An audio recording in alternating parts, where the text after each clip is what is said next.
Rain hammered against the iron gates like 1,000 desperate fists as Sina stumbled forward, clutching her newborn to her chest. Her clothes were drenched, her lips trembling, her breath breaking in the icy night air. The mansion looming behind the gates glowed like another world, bright, warm, untouchable. She wasn't supposed to be here. A poor mother like her had no place near the home of Barack Mufasa, the most feared and unreachable billionaire in the city. Yet tonight, desperation drowned every boundary. "Please, please, I beg you," she whispered, voice cracking, as the security guards pushed her back.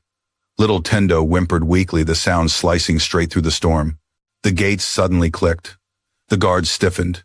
A tall figure stepped out of the shadowed entryway, Barack himself. His eyes were cold, impatient, until they drifted downward, landing on the baby's face. His entire body froze. The color drained from his expression. It felt as if the world collapsed around him. Where did you get that child?" he whispered. "If you're watching this right now, tell us your location and local time in the comments. I love seeing our global family gathered together. And if you enjoy emotional African folktale dramas, feel free to subscribe so you never miss a new story." Sina never imagined her life would lead her to the gates of a billionaire, soaked to the bone, gripping her baby, as if the world wanted to tear him away. Hours before she arrived at Barack Mufasa's mansion, her world had already been crumbling, piece by piece, slowly, painfully, mercilessly. Her day had begun in the cramped one-room shack she rented from an old widow behind the marketplace. The roof leaked when it rained, the mattress sagged like wet bread, and the cracked window never fully closed. But it was all she could afford after losing her job at the clothing stall. The owner had accused her of stealing, an accusation she knew came from jealousy and spite, because customers always preferred to buy from her. But a poor woman's truth rarely stood a chance against a rich woman's lie. Without evidence to defend herself, Sina was pushed out and her salary withheld. She remembered clutching baby Tendo that afternoon, whispering apologies to him as he cried from hunger. The last tin of powdered milk was already empty. She shook it desperately, hoping for one more spoonful, but nothing came out, only a hollow sound that echoed her fear. She had tried boiling porridge until it was thin enough for him to swallow, but he winced and cried harder, rejecting it. She had never felt more helpless. As dusk approached, the landlord knocked aggressively on her door. The widow's face was severe and tight with frustration. "Sina, I'm sorry," she said, though she did not sound sorry at all. "You owe for 2 weeks already.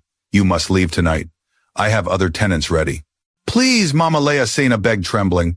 "Just 2 more days. Tendo hasn't eaten. I'm trying to find work."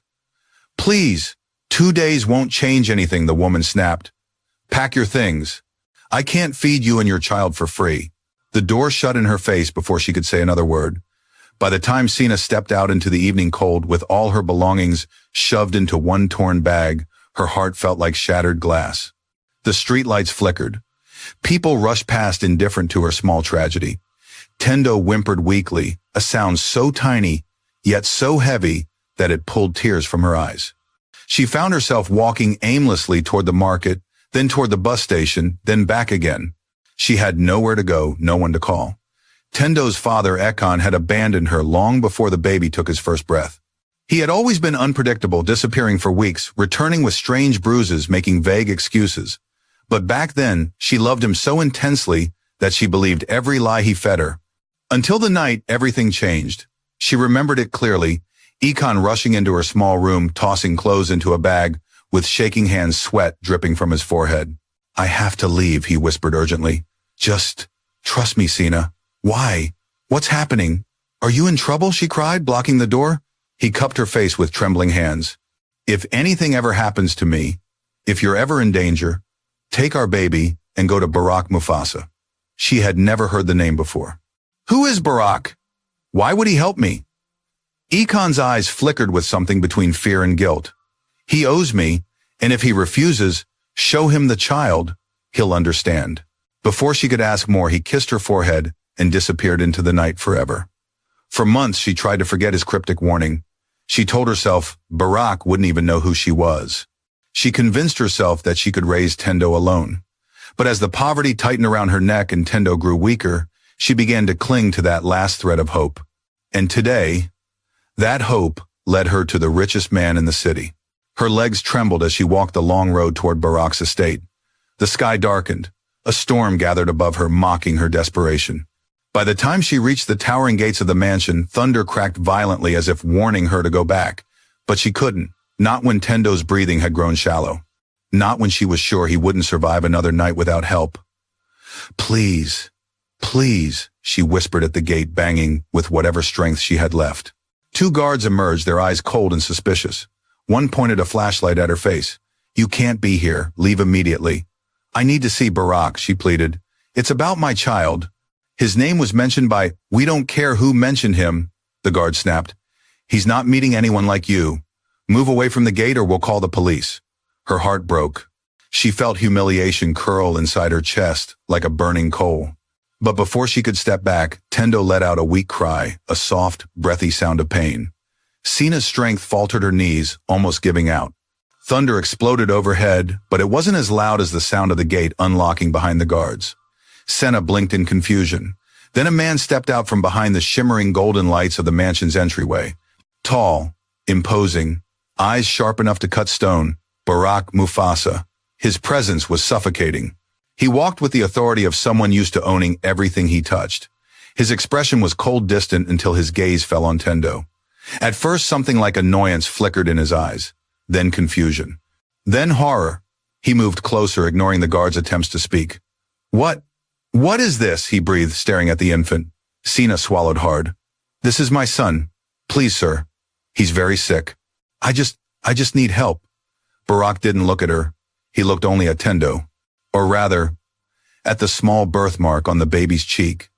His lips parted slightly. His chest rose sharply like he had forgotten how to breathe. His hand trembled, a strange sight for a man known for his iron composure. No, he whispered. Impossible. Sina stepped back, suddenly afraid. Sir, do you know something? But Barack didn't answer her. Instead, he turned sharply to the guards. Open the gate. Now. Sir, we don't know if now. Barack thundered voice, shaking the air. The guards scrambled to obey. Senna stood frozen as the gate slowly swung open, revealing the glowing path that led into the mansion, warm and bright, like a different universe. Barack approached her again, his eyes never leaving Tendo's face. You, he whispered, voice tight. Come inside. Immediately. Sina clutched her baby closer, unsure whether she was stepping into salvation or a new nightmare. The warm air inside Barack Mufasa's mansion hit Senna like a shock. After hours of walking through cold rain, stepping into a world filled with marble floors, golden chandeliers, and silent hallways felt unreal, intimidating, even suffocating. She tightened her grip on Tendo, unsure whether she should run or collapse. The guards who had pushed her away moments earlier now stood stiff and obedient as Barack led her inside with rapid, purposeful steps. Bring towels. Warm blankets. Call the in-house doctor immediately, Barack ordered, his voice cold but shaking at the edges. The household staff rushed to obey, eyes wide with confusion. A dripping, trembling mother and her infant didn't belong in a place like this. But none of them dared question Barack, not tonight. Sina was escorted into a spacious sitting room, her wet clothes leaving puddles on the polished floor. She stood awkwardly near the edge of a velvet sofa, terrified she might stain it.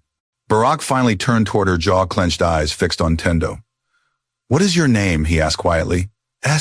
Sina, she whispered, hugging Tendo protectively. And the child, Tendo, my son.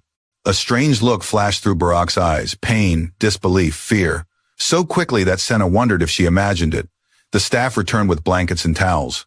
Sina allowed them to wrap Tendo in warm cloth, though she kept her arms firmly around him. Barack dismissed everyone but one man who entered the room with calm precision. Tall, neatly dressed in a charcoal suit with a subtle gray tie. Intelligent eyes, steady posture, Hamal Barack said. We need to talk. The man nodded. I came as soon as I heard something unusual was happening. Hamal's gaze moved to Senna, then the child. His expression remained unreadable, but his voice softened. Ma'am, are you hurt? Sina shook her head, though she felt lightheaded. It's my son. He hasn't eaten properly in days. I didn't know what else to do. Barack's jaw tightened. You said something earlier. That someone mentioned me to you. Yes, Sina whispered, hesitating. The baby's father. Hamal's brow raised slightly. Barack's expression darkened. Sina swallowed hard. His name was Ekon. For the first time, Barack's mask cracked. A muscle in his cheek twitched. His eyes widened only slightly, but enough for Hamal to glance at him sharply. After a long, heavy silence, Barack spoke. Tell me everything.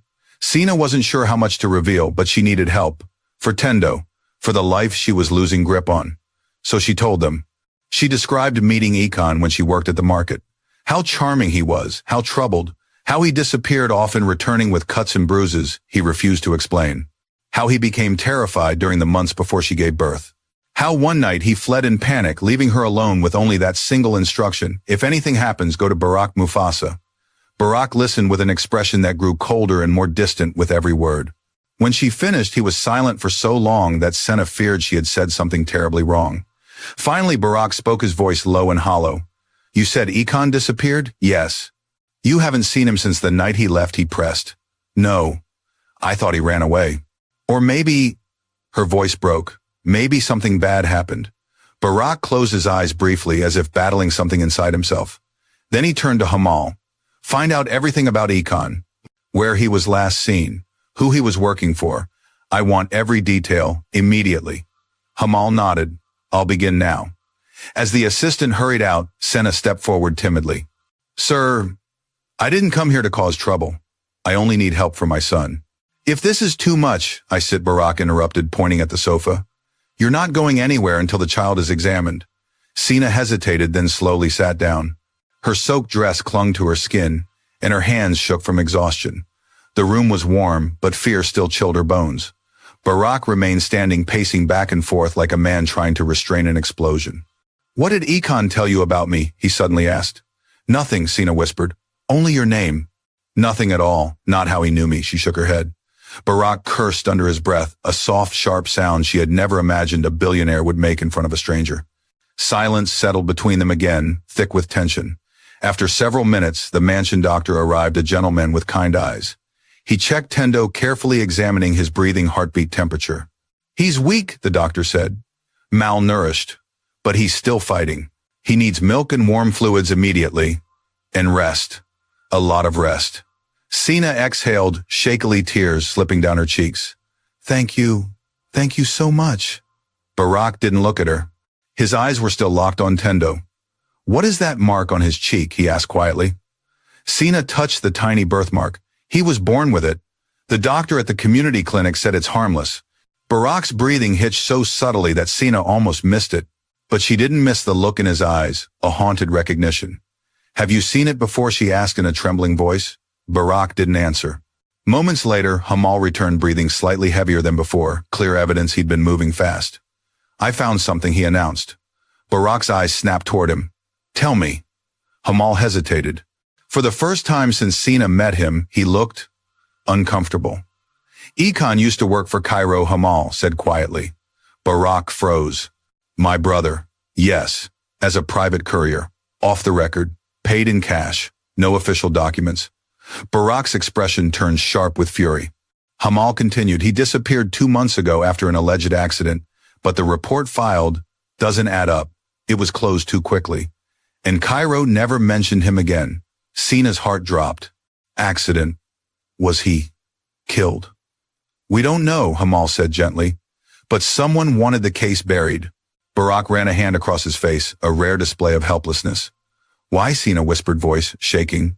Why would your brother be involved with him? Barack didn't answer. His eyes were distant, stormy, full of ghosts. Finally, he turned to the doctor. Prepare a guest room for them. They will stay here tonight. Sina's eyes widened. Sir, I don't want to be a burden. You will stay, Barack repeated firmly. Until I understand what is going on. His voice softened just barely. And until your child is safe. Sina swallowed hard. Thank you. Truly. Barack didn't respond. He just stared at Tendo again, his expression unreadable, haunted, even. As the doctor carried Tendo to a warming station and Sina followed close behind, Hamal leaned toward Barack and whispered, Sir, you recognized something, didn't you? Barack didn't answer at first. Then, with a voice that trembled ever so slightly, he murmured, That birthmark. It's identical to the one my son had. Hamal's eyes widened. Barack's breathing grew shallow. Run the DNA, quietly. No one can know before I do. Hamal nodded.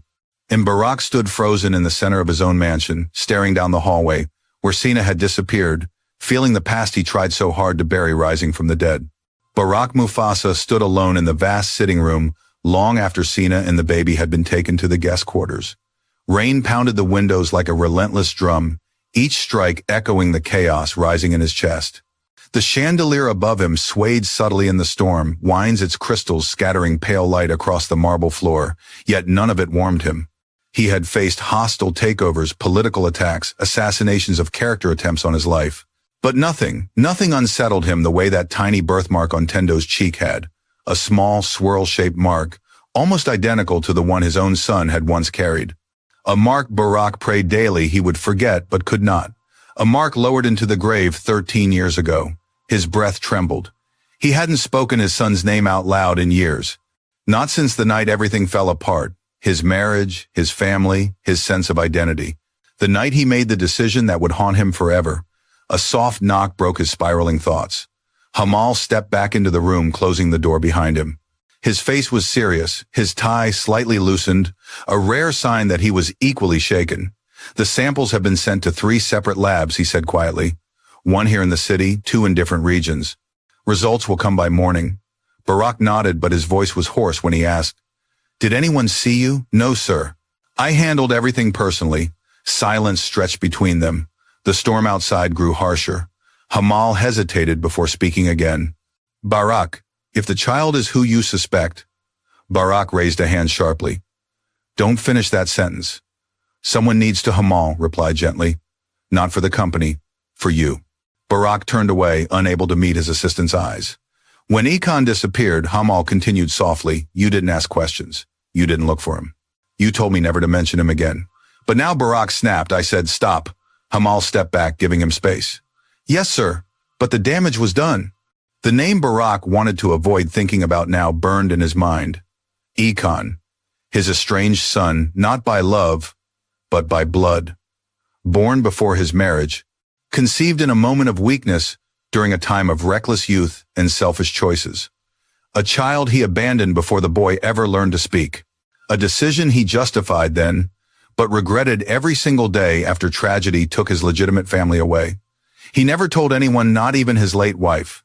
And now, after all these years, a woman he'd never met walked to his gate carrying a child whose face mirrored the past. He sunk into the nearest chair.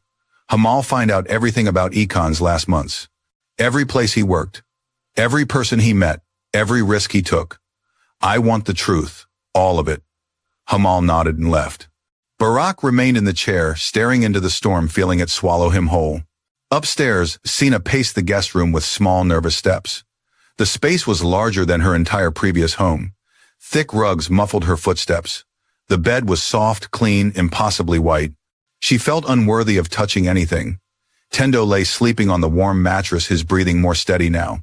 The doctor had fed him warm formula and assured her he was out of immediate danger. But the fear in her heart had not eased. She hovered beside the bed, brushing a gentle finger across her son's cheek. "My love," she whispered, tears filling her eyes. "I don't know what's happening, but I'm scared."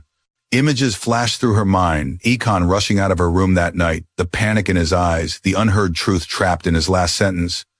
Go to Barack Mufasa. Why? Why would a billionaire care about Ekan? Why had Barack's face turned pale when he saw her son? She replayed the moment at the gate, Barack's expression shifting from irritation to disbelief to horror. What had he seen? What had he recognized? Her heart pounded. "Are you connected to him?" she whispered to her baby. "Is that why you look so much like—" She stopped herself. She wasn't allowed even to think of such things. Ekan had been poor. She had seen his childhood scars, his hunger, the struggles he'd fought through. He had never mentioned being a relative or even an acquaintance of a billionaire. So why would Barack care now? Her thoughts were interrupted by a soft knock. She straightened immediately, clutching Tendo protectively. The door opened slightly, and the mansion doctor peeked in. "Just checking on you," he said kindly. "Try to rest. The child is stable." She nodded, though she knew sleep was impossible. When the doctor left, Sina sat beside Tendo and stroked his tiny fingers. "Whatever happens tomorrow," she whispered, voice trembling, "I will protect you, even if it means leaving this place tonight." But deep in her chest, she knew she couldn't leave. Not yet. Not when the only thread connecting her child's survival was the man pacing below the grand staircase like a trapped lion. Meanwhile, in his private study, Barack opened a small, locked drawer beneath his desk. His hands shook as he retrieved a faded photograph. The edges were bent from years of handling, though he hadn't dared look at it in so long. In the picture, a small boy, no older than 5, grinned up at him. His curly hair fell across his forehead, his cheeks dimpling, and on his left cheek, the same swirl-shaped birthmark. Barack touched the photo gently as if stroking the boy's face. "Econ?" he whispered. He remembered the day the child's mother brought him to the company headquarters, furious, demanding help. He refused responsibility. He had been younger than arrogant, married to a woman he worshipped. He told himself he was doing the right thing for his marriage, for his reputation. He sent them away. He never saw the boy again until Econ turned 18, standing outside a business conference room, waiting to meet the man he was told was his father, they argued. Barack rejected him again. That night, Econ left in rage. Days later, he vanished. And Barack spent years pretending the guilt wasn't killing him. Hamal's voice echoed in his mind. "If the child is who you suspect..." No, it wasn't possible. But the birthmark, the face, the timing, his heart thudded painfully. There was only one way to know. He clenched his fist around the photograph and whispered, "If you are truly my grandson, God help me." Hours passed. Midnight turned to dawn. The storm faded, and just as the first light of day seeped through the mansion windows, Hamal entered the study with 3 sealed envelopes. Barack stood immediately. "Tell me." Hamal's eyes showed the answer before he spoke. "Sir, the DNA results from all 3 labs match." The child Barack grabbed the papers with trembling hands. His eyes scanned the words. Probability of relationship 99, 87%. Conclusion: child is a direct blood relative of Barack Mufasa. He lowered the paper, slowly, breathing unsteady. Barack. Hamal whispered, "He's your grandson." Barack staggered back, almost losing balance. A sob tore from his throat, raw, broken, unrestrained. He covered his face with both hands, shoulders shaking, years of guilt, burying his past, rejecting his own flesh and blood, losing everyone he loved. It all crashed into him like a collapsing world. "My grandson," he choked, "and I didn't even know." Tears fell freely, something even Hamal had never seen in all their years together. After a long, trembling moment, Barack wiped his face and steadied himself. "Bring Sina here," he said quietly. "I need to tell her everything." Hamal nodded and left. Barack stood alone again, but this time a different storm raged inside him. This one wasn't made of rain, it was made of regret, and the desperate hope that maybe, just maybe, he could fix what he had destroyed. Sina didn't sleep. She couldn't.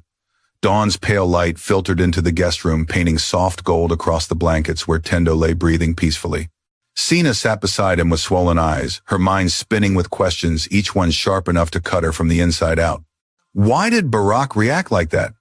Why did he look at Tendo as if seeing a ghost? And what truth waited behind his storm-filled eyes? She squeezed her hands together until her knuckles whitened. "Whatever happens," she whispered to her son, "I won't let them take you from me." Her voice cracked. The thought alone made her tremble. A gentle knock pulled her from her spiraling thoughts. The door opened and Hamal stepped inside, his expression serious but not unkind. "Miss Sina," he said softly, "Mr. Barack wishes to see you." Her stomach tightened. Is something wrong?" Hamal hesitated, studying her face. "There are things he needs to explain, and things you deserve to hear." Sina gathered Tendo into her arms, his small body warm against her chest. She followed Hamal through the long mansion corridor, each chandelier, each painting, each polished marble tile, reinforcing how out of place she was in this world. When they reached Barack's private study, Hamal opened the door and stepped aside. "Go in," he said quietly. Sina walked inside. Barack stood near the tall window, sunlight outlining him like a golden silhouette. But his shoulders were tense, his posture rigid. When he turned toward her, his eyes were red-rimmed, not from anger, but from something heavier, deeper, older. "Sina," he said, voice low, "sit, please." She obeyed cautiously, clutching Tendo closer as she lowered herself into a leather chair. Barack sat across from her elbows, resting on his knees, hands clasped tightly as if bracing himself for impact. For several moments he said nothing. Then he whispered, "I have the results." Sina froze. "Results," she repeated. "What? What results?" Barack inhaled slowly, painfully. "The DNA test." Her heart slammed into her ribs. "You tested my son, I had to," Barack said, though there was no coldness in his tone anymore, only torment. "Because when I saw him, something inside me broke, something I buried a long time ago." Sina stared at him, breath shallow. What are you saying? Barak swallowed hard. Sina, your son is my blood. The room tilted under her. She nearly dropped Tendo, but her arms tightened reflexively around him. No, she whispered. You must be mistaken. He shook his head. 3 labs confirmed it. But how? I've never met you in my life. You never met me, Barak agreed softly. But Ekon did. Sina's pulse quickened, confusion clouding her mind. Ekon, how could he know you a billionaire? He was poor. He never had family. He never mentioned. Barak cut her off gently. Ekon was my son. The world stopped. Sina blinked. Once. Twice. Her lips parted, but no sound came out. Her breath shook. That's not possible, she whispered. Ekon never. He didn't. He would have told me. Barak looked away, shame carving deep lines into his face. He hated me, Sina. With reason. I wasn't in his life. I wasn't the father he needed. By the time he was old enough to confront me, I pushed him away again. Each sentence landed like a blow. Sina shook her head wildly. No, you're lying. I wish I were. Silence swallowed the room. Sina felt her pulse in her throat, her fingertips, her skull. Every memory she had of Ekon, his secrets, his guilt, his fear now, snapped together like vicious puzzle pieces. The nights he returned bruised. The times he almost confessed something but swallowed the words. His final frantic sentence, if anything happens to me, go to Barak Mufasa. He owes me. Her breathing grew rapid. She stood abruptly. You expect me to believe this? You expect me to think that a billionaire would turn away his own son? Barak closed his eyes, voice breaking. I expect you to know I regret it every day of my life. Her anger froze. Barak looked up, tears trembling in his eyes. You think I'm made of stone? I lost my wife. I lost my daughter. And before that, I threw away the only son I had, because I was stupid, proud, trying to protect the image my world demanded of me instead of protecting the child that needed me. He pressed a hand over his eyes, and now he's gone. And I will never make it right with him. Sina's heart twisted painfully. She sank slowly back into the chair, overwhelmed by a grief that wasn't hers but suddenly felt too close. Ekon is dead, she whispered. Barak nodded. I confirmed it this morning. The accident wasn't just a rumor. Sina felt the ground crumble beneath her. She pressed her forehead against Tendo's head, sobbing softly. He should have told me. He should have told me the truth. Barak's voice softened unbearably. He might have tried, but fear can silence even the bravest. The room fell silent again, but not cold. The space between them was filled with something fragile, something broken that belonged to both of them now. Finally, Barak cleared his throat. Sina, Tendo is my grandson. The only living piece of my son. The only family I have left. Sina stiffened, instinctively drawing Tendo closer as if shielding him. I won't let you take him, she whispered fiercely. I may be poor, but he's mine. Mine to protect. Mine to raise. Barak lifted a hand quickly. I'm not taking him from you. Sina's breath wavered. You're not. No, Barak said firmly. Not unless you wanted that. I just want to know him. To keep him safe. To give him everything I failed to give Ekon. Sina stared at him, unsure whether to trust him. Barak leaned forward. The people responsible for Ekon's disappearance are still out there. My brother was involved. And he will come after the child if he learns the truth. Ice shot through Sina's veins. Cairo, she whispered. Yes, he used Ekon. And when Ekon became a threat, he made him disappear. Sina's eyes widened with terror. You mean, he might come for Tendo? Barak nodded gravely. That's why you cannot leave this house. Not now. Not until I deal with Cairo. Here he is protected. Sina held Tendo tighter. Barak's voice dropped to a rough whisper. Let me protect him, Sina. Let me protect both of you. I couldn't save Ekon, but I can save his son. The sincerity in his voice shattered something inside her defenses. But before she could respond, the door burst open. A servant rushed in, face pale. Sir, Mr. Cairo is at the gate. He's demanding to speak with you.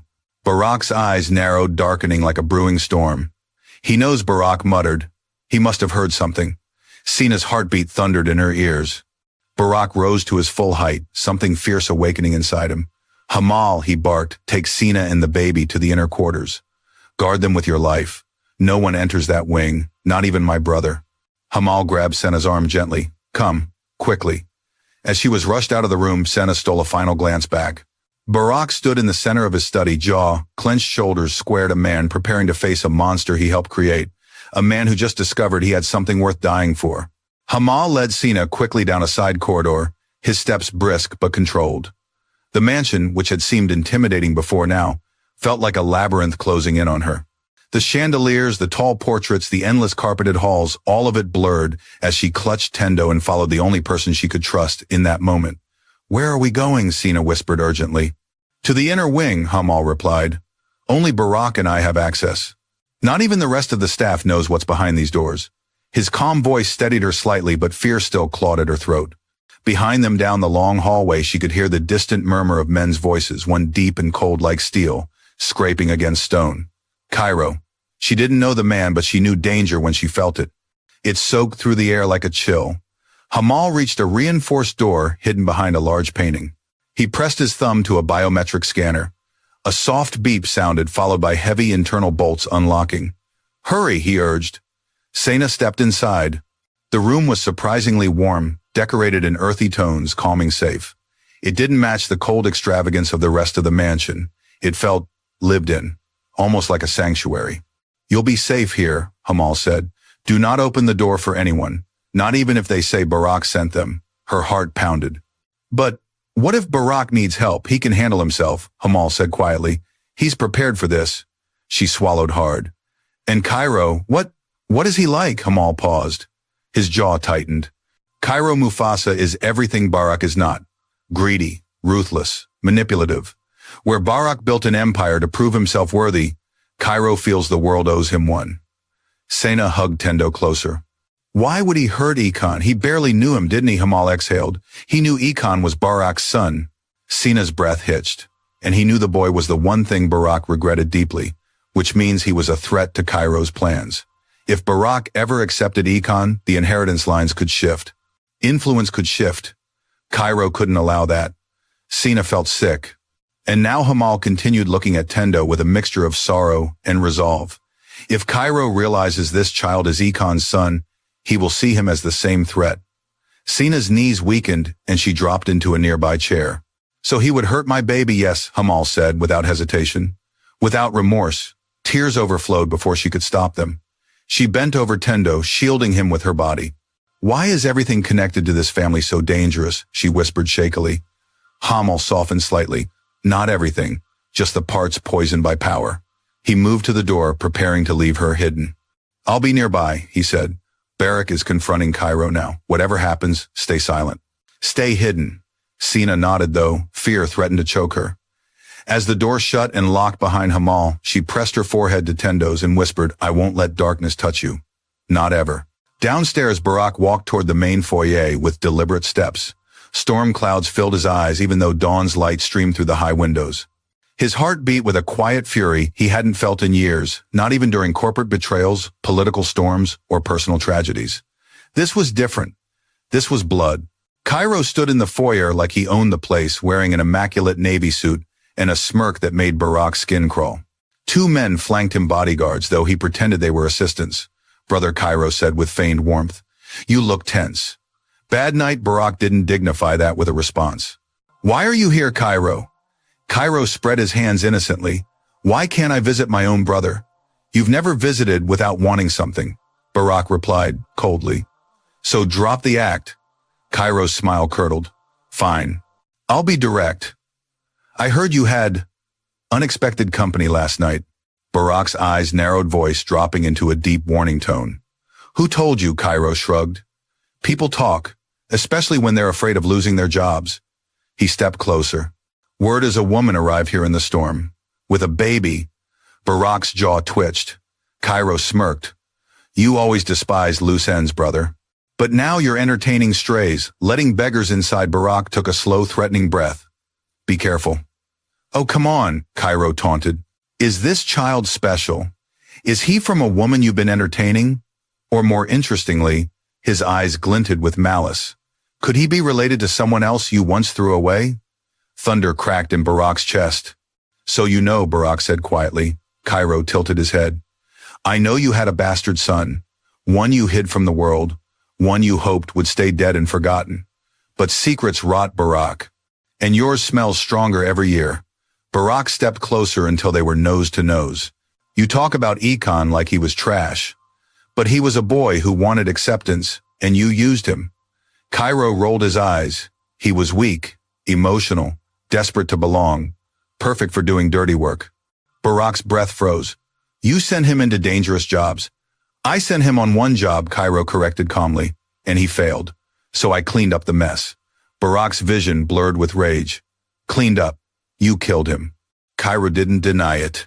People like him, he said coldly, don't deserve a place in our world. A sound broke from Barack, half roar, half sob, and he lunged.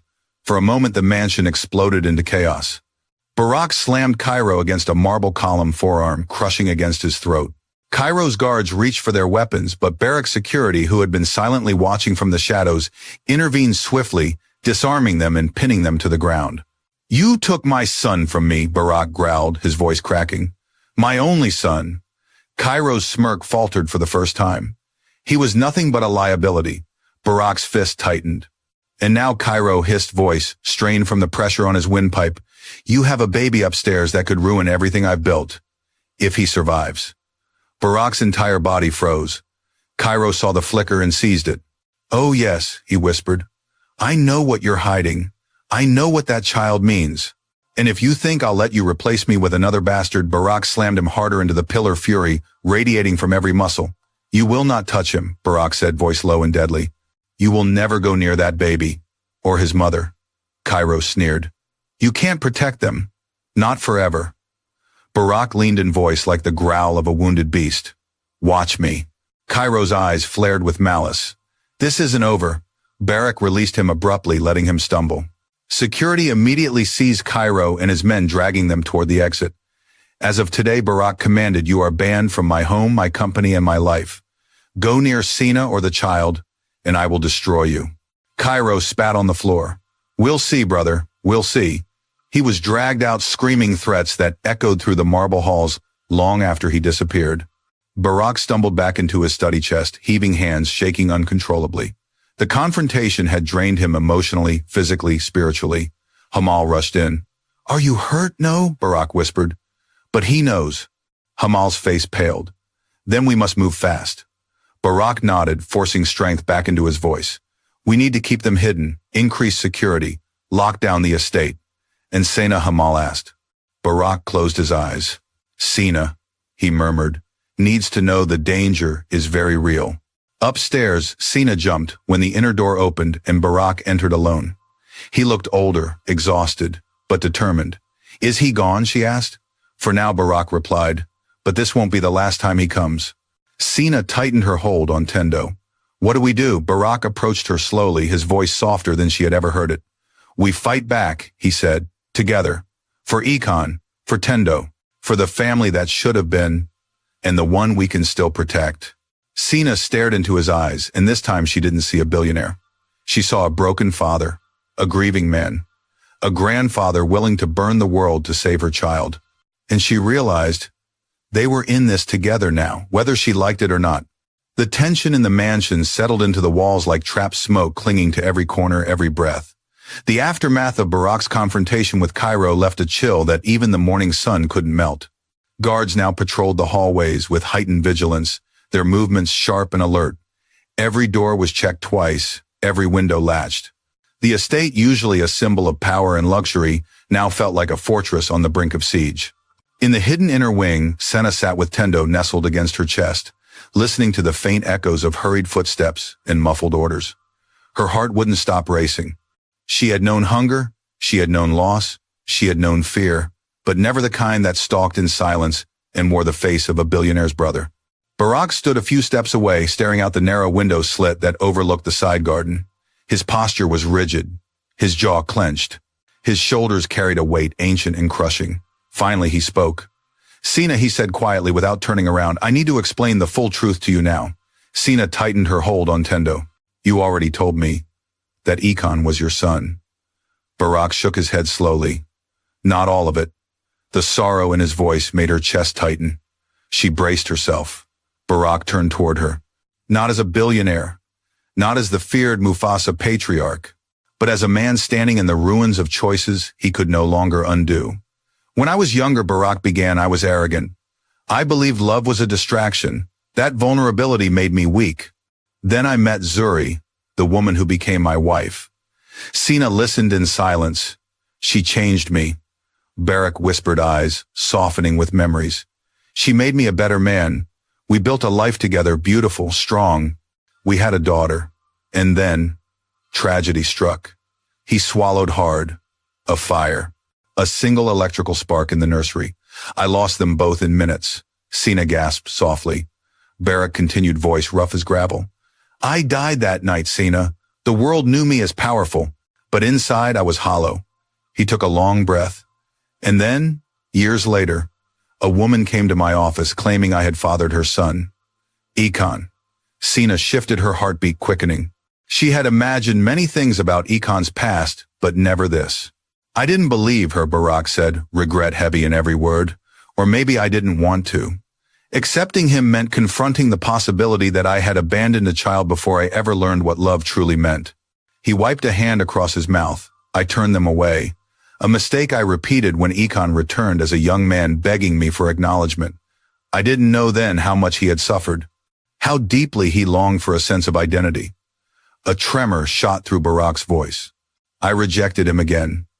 And when he left my office that day, I never saw him again. Sina exhaled shakily.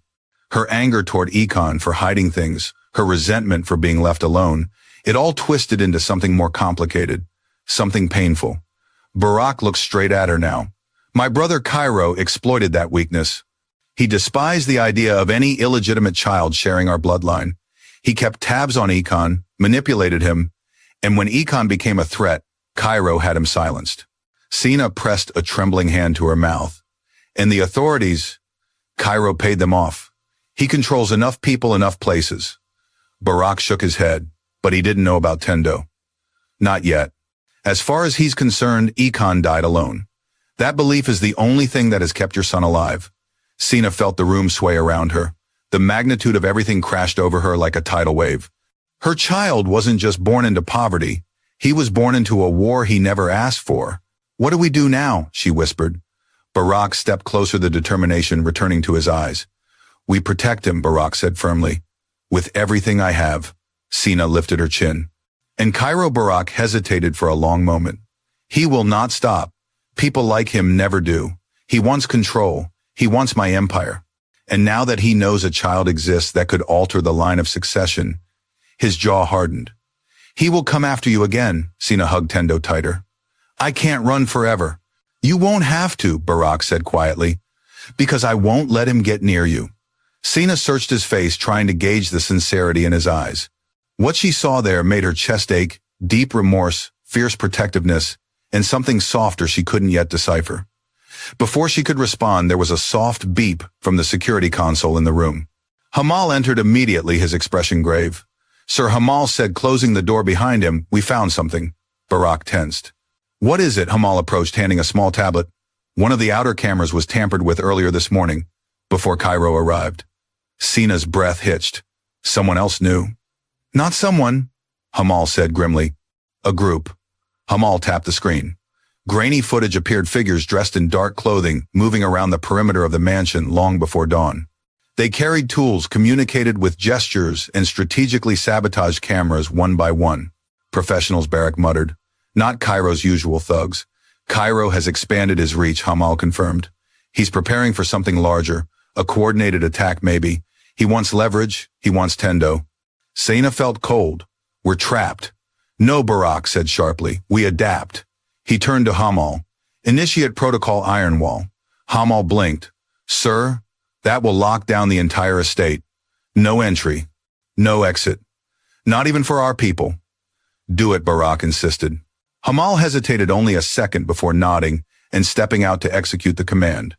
The hidden wings suddenly felt smaller, darker, the air heavier. Sina clutched Tendo, her voice trembling. Are we safe? Barak looked at her with absolute conviction. You are, as long as I'm alive. Something about the way he said it made her chest loosen and tighten at the same time. I don't want you getting hurt because of us, Sina whispered. Barak shook his head. You're not a burden, Sina. Your family. She froze. The word hit her with unexpected force. Family, something she hadn't felt in years. Before she could reply, Hamal returned urgency in his step. "Sir," he said quickly, "the lockdown has begun. But there's more," we intercepted a message. Barak stepped closer, from who Hamal's eyes flickered to Sina and the baby before he answered. "Cairo's men. They've set a deadline." Sina's heart pounded painfully. "A deadline," she whispered. Hamal nodded. "They're coming back tonight. In full force." The room fell silent, fear thick in the air, but then Barak straightened his voice, low, steely, unyielding. "Let them come." Sina stared at him in shock. Barak's gaze burned with new fire. This time he said, "I'll be ready." His fists clenched, his shoulders squared. The broken father transformed into a man prepared for war. Because protecting Tendo wasn't just about making amends.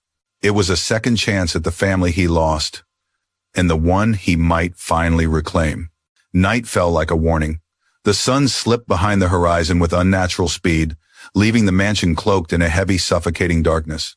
Powerful floodlights flickered on outside the estate walls, cutting white arcs across the grounds. Guards in reinforced gear patrolled with rifles. Surveillance screens blinked with red motion indicators. Doors locked automatically, window shutters sealed. Protocol iron wall had transformed Barak's luxurious estate into a fortress. Inside the hidden inner wing, Sina held Tendo close, as the faint whirring of security systems pulsed through the walls like a mechanical heartbeat. Her own heartbeat felt too loud in comparison. Every time she shifted her son in her arms, she imagined shadows slithering outside, waiting for a single mistake. She wasn't used to fear like this, the kind that hunted silently, strategically, wearing the clothes of rich men with empty souls. Barak stepped into the room with Hamal behind him. Both looked exhausted. Barak's shirt sleeves were rolled up and faint shadows rested beneath his eyes. But there was a sharp fire in him that hadn't been there before. "Everything is secure," Barak said, though the tension in his jaw betrayed that nothing felt secure at all. Sina stood tightening her grip on Tendo. "Hamal said they're coming tonight." Barak nodded grimly.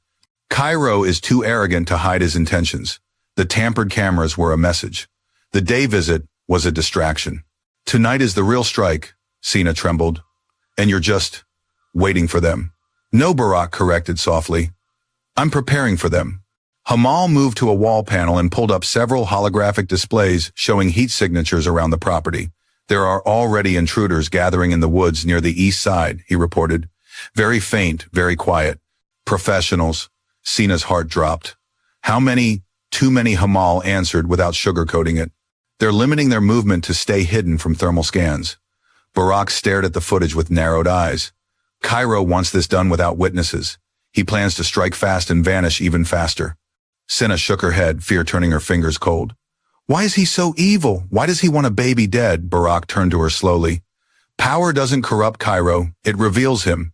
He wants the company, he wants the legacy. And any bloodline tied to me threatens that." He paused, voice lowering. "And because he knows how much I regret what I did to Econ, he knows this child could become the one thing that matters most to me." He looked at Sina as if the truth pained him. "And Cairo destroys anything he cannot control." A chill raced down Sina's spine. She hugged her baby, feeling his tiny breath against her collarbone. "I won't let him take my son." Barak stepped closer, his voice firm but gentle. "You won't have to fight him alone." Sina blinked, meeting his eyes. Something in his gaze softened briefly, something like determination, wrapped in guilt, wrapped in hope. Hamal cleared his throat. "Sir, we need to finalize the defensive plan." Barak nodded and turned to Sina again. "Stay in this wing. Do not leave until I come for you. You understand?" She swallowed. "Yes." But worry clouded her expression. "And you, what if he hurts you? What if?" Barak raised a hand, silencing her gently. "Sina, I've fought men worse than Cairo. But this time I'm not fighting for business or pride. I'm fighting for family." Her breath caught. Before she could respond, the lights flickered, once, twice, then returned with a faint buzzing hum. Hamal's eyes widened. "They're testing our power grid." Barak stiffened. He's starting early. He turned toward the door with urgency. "Hamal, with me." Sina locked the door behind us. "Don't open it for anyone." She nodded with trembling hands. Barak paused at the doorway.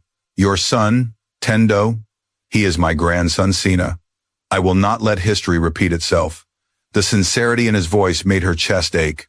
As the door sealed behind him and Hamal Senna whispered a silent prayer, one she hadn't said in years, the estate's main control room buzzed with tension.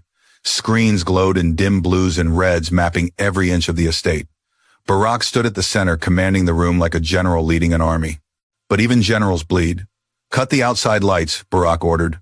If they want darkness, we'll give them a darkness we control. Hamal typed swiftly. The monitors shifted, plunging the exterior into pitch black, but Barak's infrared sensors lit up the screens with glowing silhouettes. There, Hamal pointed. 5 approaching from the east, 3 more from the south, all carrying weapons. A guard swallowed nervously. Sir, we can reinforce the perimeter. No, Barak said sharply. If we engage outside, we risk stray bullets breaking through the mansion walls. He took a slow breath. We fight them inside, on our terms. The guard blinked. Inside, but sir, yes, Barak said coldly. Inside. Let him in. Gasps filled the room. Hamal turned. Barak, are you sure? This is risky. Barak glanced at the monitors showing the hidden wing where Senna and Tendo stayed. They want the child, he said. They won't stop until they search every room. The sooner they enter, the sooner I lead them away from the inner wing. Hamal inhaled sharply. You mean to draw them toward you? Yes, and away from the baby, Hamal whispered. Barak clenched his jaw. I already lost one son. I will not lose another. His words fell like thunder. Hamal nodded. I'll set rerouted pathways. You can funnel them through the service halls and into the main atrium. Good. Barak took one last look at the screens before turning toward the door. Prepare for breach. In the inner wing, Sina sat on the edge of the bed, listening to faint, distant sounds, clicks, thuds, electronic pulses. The air felt too heavy, too hot. Her breath came shallow, as if the mansion itself was suffocating. Then the real fear arrived. A distant crash echoed through the halls, a deep boom, followed by shouting. Sina's heart stopped. They were inside. She clutched Tendo so tightly he whimpered, Shh, baby. Please, please, stay quiet. Heavy footsteps thundered somewhere in the distance. Men yelled orders. More crashes followed. Something shattered. A gunshot cracked through the air. Sina slapped her hand over her mouth to stop her scream. Her entire body shook. Sweat slid down her spine. Her legs trembled violently. Another gunshot. Then another. Her breath hitched. Barak, please be safe. Tendo whimpered again. She rocked him gently despite her trembling. Mama's here. Mama's here. Don't cry, my love. Voices echoed closer. Deep, harsh, angry. Search every hallway. Check the west wing. Find the child. The walls themselves seemed to vibrate with their footsteps. Senna backed against the corner of the room, praying the reinforced hidden door would hold. But then something horrific happened. The lights flickered and went out. Pitch black swallowed the room. Sena's breath caught in her throat. She heard nothing but her own heartbeat, and the faint growing sound of approaching footsteps. Please, she whispered, tears falling. Don't find us, please. And then a loud explosion shook the mansion. A scream echoed. A man's voice. A voice she recognized. Barak. He was fighting. He was out there alone, protecting her child. Her chest cracked open with emotion. Tendo whimpered, his little fingers grasping her shirt. Sina closed her eyes, holding him close in the darkness. And in that moment, the fear inside her transformed. She was done hiding, done trembling, done being powerless. If Barak was risking his life for their family, then she would not sit here and wait for death. Not again, not ever. She rose slowly, determination burning through her veins. She kissed Tendo's forehead and whispered, if danger comes through that door, they will face me first. Chaos ripped through the mansion like a living creature. Shouts echoed in the hallways, boots pounded against marble floors, and the clashing sounds of bodies colliding vibrated through the very walls. Sina clutched Tendo tightly, pressing her back against the cold corner of the room. Darkness swallowed everything. Only the faint emergency lights outside the hidden door glowed red, like distant dying embers. Her breath shook uncontrollably. She tried to steady herself, tried to keep her heart from bursting through her chest. One trembling hand covered her son's ears. The other wiped sweat and tears from her face. She wished desperately she could block out the sounds of violence. The gunshots, the screams. She wasn't used to fear like this, a fear that had teeth and claws and intentions. She whispered into Tendo's ear, you're safe. I swear I'll keep you safe. But she wasn't fully sure of that anymore. Not when the enemy was inside. Not when Barack was fighting for his life somewhere just beyond the walls. Another crash shook the floorboards. Something heavy toppled over. Maybe a sculpture, maybe a piece of furniture, maybe a body. Sina shut her eyes, choking back a cry. Then she heard the worst sound yet. Footsteps, slow, heavy, too close. They crept down the hallway like predators stalking prey. Her body turned to ice. Tendo whimpered, sensing her fear. No, no, no, she whispered, rocking him gently. Not now, baby. Please don't cry. The footsteps stopped directly outside the hidden door. Sina's soul nearly left her body. A low male voice muttered, "Scan this side." Cairo said to check every inch of the east wing. "There's a hidden room somewhere." Hidden room. Her lungs froze. Another voice replied, "We're close." "My detector is picking up warm bodies on the other side." Warm bodies. He meant them. Sina felt her knees weaken. She pressed Tendo tighter to her chest, feeling his tiny heart race against her own. Outside metal clinked the unmistakable sound of tools. "They're trying to open the entrance," Sina realized, panic clawing through her. The door was reinforced, but no barrier was absolute, especially not when monsters were determined to get through. "Keep working," one of the men said sharply. "If that baby is alive, Cairo wants him brought straight to." Suddenly gunfire erupted farther down the hall. The men outside cursed. "What the A?" Thunderous voice roared from the darkness. "Stand down." Sina recognized it instantly. Barack. Her heart leapt into her throat. A barrage of gunshots followed, 3, 4, 5, one after another, like thunder cracking the sky. Sina crouched low on the floor, protecting Tendo with her entire body shaking violently. She didn't know what was happening, couldn't see the fight, but she heard it unfolding inches away. The men outside fired back. Barack growled with rage, a sound she wouldn't have believed came from him if she weren't hearing it herself. Something heavy slammed into the wall, rattling the hidden door hinges. A man screamed in agony. Sina covered Tendo's ears tightly. Then there was a thud, a sickening heavy drop, followed by silence. Total silence. Her pulse hammered in her ears. Was Barack alive? Was he hurt? Did the intruders break through? The seconds stretched endlessly. Then, a voice she prayed for Sina. "It's me, Barack." Her breath collapsed in relief. She rushed forward and pressed her ear against the door. "Barack, are you hurt?" A pause. Then his voice, low and strained but steady. "Open the door." Sina didn't think twice. Her trembling hands found the latch, unlocked the mechanism, and the heavy door swung open just enough for her to see him. He leaned against the opposite wall, breathing hard. Blood trickled from a cut above his eyebrow. His shirt was torn, streaked with dust and smoke. But his eyes, those fierce, unyielding eyes, locked immediately onto her and the baby, and softened. "Sina," he managed, voice rough. "You're safe." Her knees nearly buckled. She stepped forward, hugging Tendo close, tears streaming down her face. "What happened? Are you injured, Barack?" He held up a hand, signaling he was fine, or at least pretending to be. "They were after this wing," he said, glancing over his shoulder at the two unconscious intruders sprawled on the floor. "But they didn't get far." He pushed off the wall with effort and stepped inside, shutting the door behind him. His breath came shallow, but his hands remained steady as he examined the room, checking the corners, the shadows, any breach. Only when he was satisfied did he turn fully toward her. Sina's voice cracked. You fought them alone," Barack exhaled slowly. "I had backup in the other corridors. But here I couldn't risk stray bullets. I had to draw them away, keep them from getting close to you." Her throat tightened. "You could have died." He stepped closer, eyes dark and intense. "Better me than the two of you." The words hit her like a blow. She stared at him. This man who had once lived behind walls higher than his mansion gates, who had buried his heart in regret and solitude. And yet now he stood before her, willing to bleed for her child. Her breath shook. "Why? Why would you risk so much?" Barack didn't answer at first. His gaze moved to Tendo, sleeping fitfully in her arms. He reached out slowly, a question rather than a demand. Sina hesitated, then allowed him to gently touch the baby's tiny hand. Emotion rippled across his face. "I couldn't save Econ," he whispered. "But I won't fail Tendo. Or you. Not again." His voice cracked at the end. Sina swallowed hard, overwhelmed by the raw sincerity in his eyes. Distantly, more explosions echoed through the mansion. Barack tensed instantly, shifting protectively in front of Sina. Hamal's voice crackled through Barack's earpiece.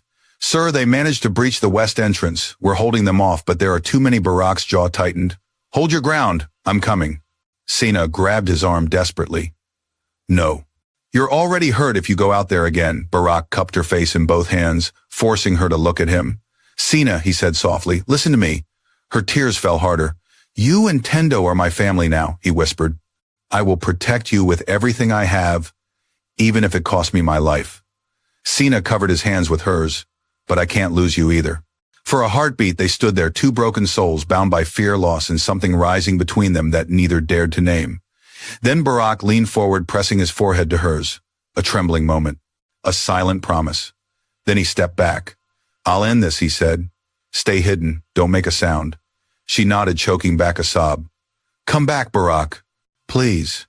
He looked at her like she was the last flicker of light in his world. I will. And with that, he turned and slipped back into the darkness of the hallway. Shoulders squared, blood drying on his skin, the weight of 2 lives resting on his back. Sina watched the door close and whispered into the silence. Come back to us, family. Outside, the battle raged on, and Barak stepped into it without hesitation. To end it, to save them, to reclaim what he lost, and to build what he never thought he'd have again. The mansion had become a war zone. The moment Barak stepped out of the hidden wing and shut the door behind him, the air changed. The halls were thick with gunpowder smoke and the metallic scent of danger. Shattered glass glittered across the floor like fallen stars. Portraits hung crookedly or lay broken on the ground. The echoes of shouting and gunfire bounced through the corridors, each one tightening a noose around the mansion's heart. Barak moved with purpose despite the pain radiating through his ribs and the blood drying on his temple. His breathing was heavy, but his steps were steady, each one fueled, not by anger anymore, but by something stronger. Family. Redemption. Love, though he refused to name it yet. As he turned into the West Wing corridor, a spray of bullets shattered the wall beside his head. He ducked behind a marble pillar, his heart pounding. Hamal's voice crackled in his earpiece through static. Barak, 2 hostiles are moving toward the atrium. I've rerouted backup, but you'll reach them first. Barak wiped the blood from his eyebrow with the back of his hand. I'll handle it. Sir, I said I'll handle it. He peered around the pillar. 2 intruders advanced with rifles raised, sweeping the area methodically. Barak's jaw tightened. These men had come for his grandson, for the last living piece of his son. They would leave the mansion only one way, on stretchers. He waited for their steps to align. Then he moved. Fast, silent, precise. His shoulders slammed into the first man, knocking him off balance, as Barak ripped the rifle from his hands and struck him across the face. Bone cracked. The man collapsed. The second intruder swung his weapon toward Barak, too slow. Barak lunged, grabbing the rifle barrel and twisting it hard. The man cried out as his wrist snapped. The gun clattered to the floor. Barak kicked it away, grabbed the man by the collar, and slammed him into the wall. Who sent you? Barak growled. The man spat blood. You know who, Cairo, Barak hissed. The man smirked. He said you'd fight like hell. But he also said you're too old to win. Barak's fist clenched. He didn't punch the man. He didn't need to. His silence said enough. He let the intruder slide unconscious to the floor, then retrieved a dropped comm device. Static flickered. A voice snarled through the line, target not found. Repeat, target not found. Barak's blood ran cold. They were looking for the child. His heart hammered. He sprinted toward the atrium. Inside the hidden room, Sina rocked Tendo, gently whispering prayers she hadn't spoken in years. The lights remained off the room, cloaked in thick, suffocating darkness. She strained to hear Barak's voice, Hamal's footsteps, anything that meant safety, but all she heard were muffled explosions and distant screams. Her trembling fingers stroked Tendo's cheek. You're okay, my love. Mama's here! Mama's here! A sudden rumble shook the walls. Dust drifted from the ceiling. Sina gasped and crouched protectively over Tendo. No, no, please no. Her chest constricted. Each second chipped away at her resolve. The room was safe for now, but the war outside grew louder. What if Barak didn't come back? What if he was bleeding out somewhere? What if she never heard his voice again? The fear was worse than the danger. She paced the room, unable to stay still. Every instinct in her body screamed to run, to hide, to find Barak. Her breath shook. I can't lose him. Not now. Her whisper froze in the air. And then faintly, she heard footsteps near the hidden wing. Not heavy, not multiple pairs. One. slow, dragging slightly. Her breath hitched. "Barak," she whispered. No answer. The footsteps stopped right outside the hidden door. Silence stretched tight as wire. Then a soft knock, 3 gentle taps. Her heart nearly burst. "Barak," she said, stepping closer. But then she froze. That wasn't Barak's knock. Barak always knocked once. Firm, decisive. This one was hesitant, soft, almost mocking. Her blood turned to ice. A male voice spoke through the door, muffled but chillingly calm. "Good evening, Senna." Her entire soul dropped. It wasn't Barak, it wasn't Hamal. It was Cairo. Her knees weakened, but she forced herself not to collapse. Cairo continued, voice silky and venomous. "You've caused quite a mess, my dear. My men have been looking all over for you." Tendo whimpered. Sina covered his mouth gently, heart racing. "Oh, don't be shy," Cairo purred. "Open the door. I only want to talk." Sina backed away slowly, shaking her head even though he couldn't see it. Cairo chuckled lightly. "You think hiding will save you? That child you're clutching, he carries a bloodline that could destroy everything I built. I can't allow that." Her breath caught painfully. Cairo knocked again, still gentle, still mocking. "Open the door, Sena. You can't protect a child from a future he shouldn't have." Her fear snapped. Something rose inside her, something fierce, protective, burning hotter than terror. Her voice trembled, but she forced the words out. "Stay away from my son," Cairo hummed softly. "Brave, but foolish." Metal scraped outside the door. Tools. More tools. Cairo was trying to break in. Sina looked desperately around the room for a weapon, a hiding spot, anything. But the room was bare. Then she remembered under the bed was a heavy steel lamp base. She lunged for it, clutching it with trembling hands. The door rattled violently. Cairo hissed, "Goodbye, Sina." A sharp explosion rocked the door from the outside. Tendo screamed. Senna screamed with him. The door's metal frame bent inward. Pieces of it tore away. Cairo's silhouette appeared in the widening crack. "Finally," he growled. "Let's finish." A roar thundered down the hallway. "Cairo!" Sina's heart soared. "Barak." In a blur of motion, Barak slammed into Cairo with such force that the man flew sideways, crashing into the opposite wall. Sina gasped, covering Tendo's ears. Barak stood between her and Cairo, bleeding, bruised, shaking with fury. He bellowed, "You will not touch my family!" Cairo wiped blood from his lip, laughing darkly. "Your family, Barak, you're delusional!" Barak stepped closer, voice trembling with rage and pain. "Ekon was my son. Tendo is my grandson. And Sina, she is under my protection. Hurt them and I will bury you myself." Cairo snarled. "You think you can stop me? I control. You control nothing," Barak shouted. Then he attacked. The two brothers collided like storms. Barak's fist cracked against Cairo's jaw. Cairo retaliated with a vicious blow to Barak's ribs. They slammed into the walls, the floor, the shattered doorframe. Barak fought like a man with nothing left to lose. Cairo fought like a man determined to destroy everything. Sina watched in horror, unable to look away, clutching Tendo as tears streamed down her face. "Barak," she cried. "Please stop, you'll kill each other." But neither man stopped. Until Cairo grabbed a fallen weapon from the hallway floor. A gun. He aimed it straight at Barak's heart. Sina screamed, "No!" Barak froze, breathing hard, blood dripping onto the floor. But his eyes stayed locked on Cairo's. Cairo smirked, finger tightening on the trigger. "You always were weak, brother." Then a shot rang out. But not from Cairo's gun. From behind him. Cairo's eyes widened. He staggered forward, dropping the weapon, blood blooming across his shoulder. Behind him stood Hamal, breathing hard, gun still raised. "Don't," Hamal growled, voice shaking touch. "My boss." Cairo collapsed. Silence fell like dust. Sina sobbed with relief. Barak turned to Hamal, shock flickering across his face. "You," Hamal lowered the weapon. "I'm still your friend, Barak, and I wasn't about to let him kill you." Barak took a shaky breath. Then he turned to Senna, and she saw it. This wasn't over. But tonight, they survived. Together. For a long moment, the mansion held a silence so heavy it seemed to press against everyone's lungs. Cairo lay on the ground, groaning in pain, blood seeping from his shoulder. Hamal stood over him, breathing hard, his gun still raised, though his hands shook from adrenaline. Barak staggered back against the wall, bracing himself with one shaking arm. Sweat and blood dripped down his temple. His chest heaved like a man who had sprinted through hell and barely crawled out alive. But Sina saw none of that first. She saw Barack's eyes, exhausted, wild, terrified, not for himself, for her. Barack, she whispered, her voice cracking. He turned to her immediately, instantly, as if her voice pulled him back from the edge of the abyss. Sina, he breathed. Are you hurt? Is Tendo? We're safe, she said quickly, clutching Tendo close. You saved us, again. Barack sagged with relief. His entire body loosened as though invisible chains had been cut from his shoulders. His knees almost buckled. Sina rushed forward without thinking, catching him by the arm. His breath hitched at her touch, but he didn't pull away. Easy, she murmured. You're hurt. Barack managed a strained smile. Nothing I can't handle.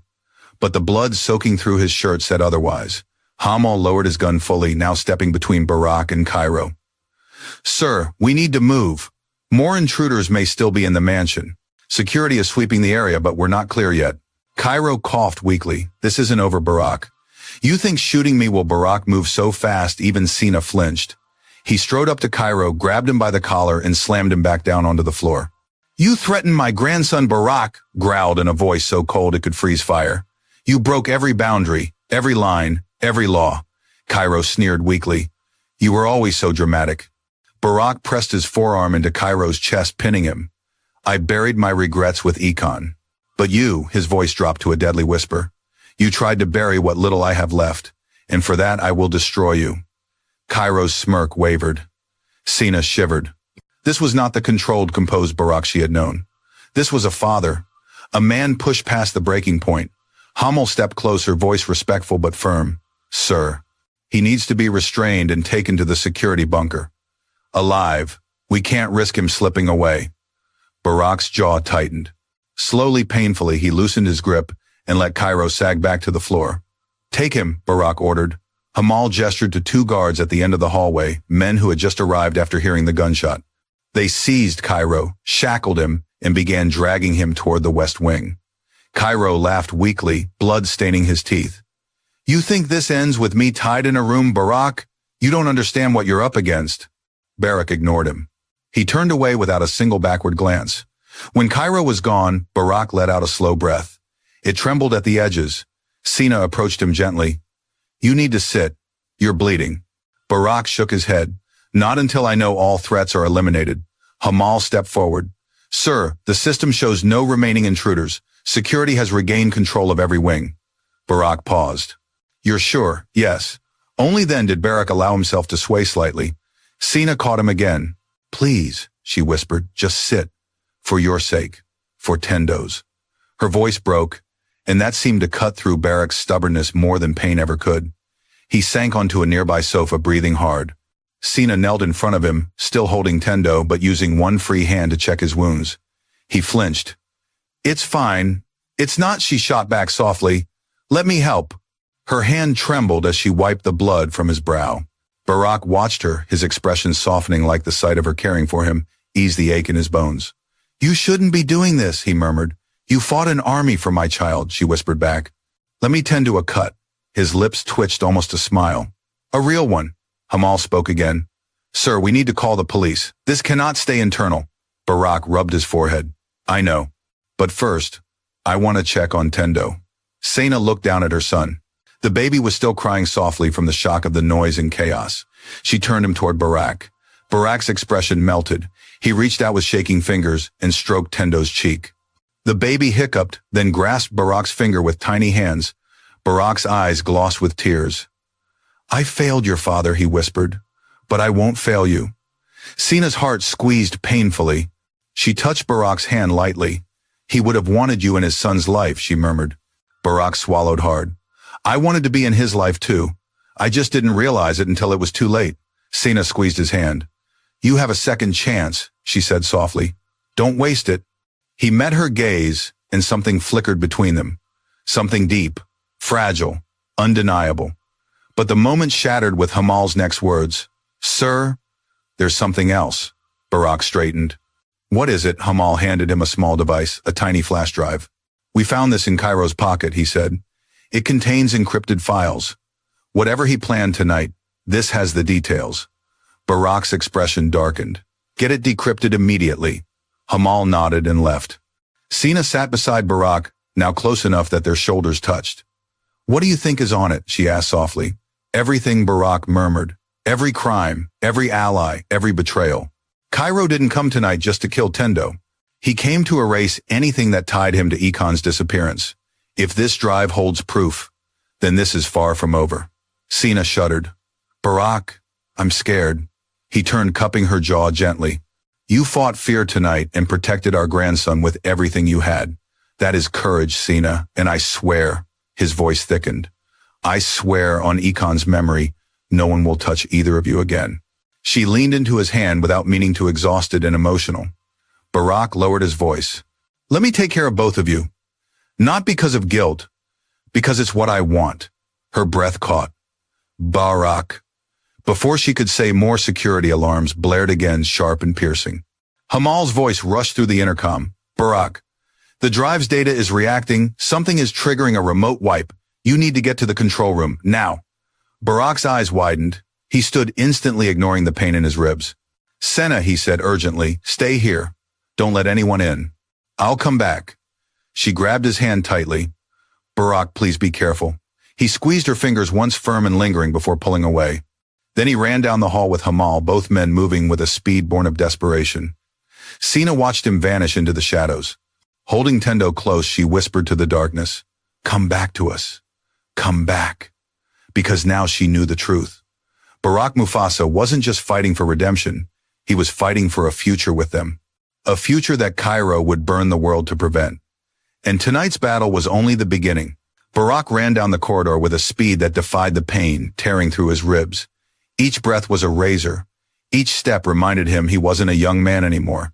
But none of that mattered. Not tonight. Not with Sina and Tendo hidden behind a fragile door. Not with Cairo's plan unfolding faster than any of them had anticipated. Hamal kept pace beside him, clutching the flash drive tightly. Sir, the data is breaking down. The auto-wipe sequence is activating on its own. We have maybe 2 minutes before everything is erased. Barack cursed under his breath. What triggered it? Hamal shook his head. I don't know. Could be a timer, could be a remote signal, could be booby-trapped encryption. Cairo always layered his secrets. Get it into the main system, Barack ordered. We're going to force a data freeze. They reached the control room, one of the mansion's only fully fortified areas. The guards inside snapped to attention as Barack entered. The walls flickered with dozens of screens, cameras, heat signatures, system diagnostics. The air hummed with electricity. Bring up the decryption interface, Hamal commanded. A technician scrambled to obey. Running it now, Barack stood behind him, chest heaving, fists clenched. How long until the auto-wipe completes? 70 seconds, Hamal said, watching the flashing countdown on the device's tiny display. That's not enough time, the technician muttered, fingers flying across the keyboard. Cairo built a fail-safe. It's designed to implode the data at the slightest interference. We don't need all of it, Barack cut in. Just enough. His voice carried the weight of a man who had spent years letting too much slip through his fingers. Hamal nodded tightly. Then we take whatever pieces we can rip out before it burns. 30 seconds, the technician shouted. Hamal slammed the flash drive into the tower port. Code exploded across the screens, lines of red and green symbols racing faster than the eye could track. Extracting, the technician yelled. But the wipe is accelerating. Override the firewalls, Hamal ordered. I'm trying. Barack leaned forward, breathing shallow.